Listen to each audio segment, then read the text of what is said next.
లోని ఒక అమ్మాయిని అతి దారుణంగా హత్య చేయడం జరిగింది. రేప్ అండ్ మర్డర్ జరిగింది. ఆ జరిగిన వెంటనే చంద్రబాబు నాయుడు గారు స్పందించి నన్ను అక్కడికి పంపించడం జరిగింది. వితిన్ అవర్స్ లో నేను అక్కడికి వెళ్లి ఆ ఘటనా స్థలాన్ని అదంతా చెప్పి పోలీస్ డిపార్ట్మెంట్ వాళ్ళకి కూడా 48 గంటలు నేను వాళ్ళకి టైం ఇవ్వడం జరిగింది. కానీ వాళ్ళు డిపార్ట్మెంట్ వాళ్ళు కూడా చాలా మంచిగా 36 అవర్స్ లోనే నిందితులు ఎవరైతే ఉన్నారో వాళ్ళని పట్టుకొని ఈ రోజు వాళ్ళందరినీ అరెస్ట్ చేయడం కూడా జరిగింది. అంటే ఈ గవర్నమెంట్ లో ఆడపిల్లల రక్షణ ఎంత స్పీడ్ గా ఉంటుంది, ఆడపిల్ల ఎంత భరోసాగా బతకొచ్చు అన్న విషయం చెప్పడానికి ఇదొక ఉదాహరణగా చెప్పొచ్చు. సంఘటన జరగకుండానే చూసుకోవాల్సిన బాధ్యత కూడా మా మీద ఉంది.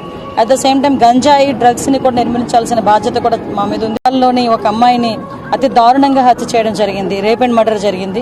ఆ జరిగిన వెంటనే చంద్రబాబు నాయుడు గారు స్పందించి నన్ను అక్కడికి పంపించడం జరిగింది.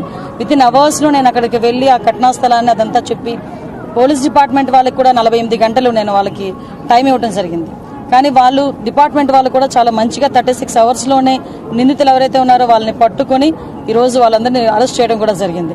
అంటే ఈ గవర్నమెంట్ లో ఆడపిల్లల రక్షణ ఎంత స్పీడ్ గా ఉంటుంది, ఆడపిల్ల ఎంత భరోసాగా బతకొచ్చు అన్న విషయం చెప్పడానికి ఇదొక ఉదాహరణగా చెప్పొచ్చు.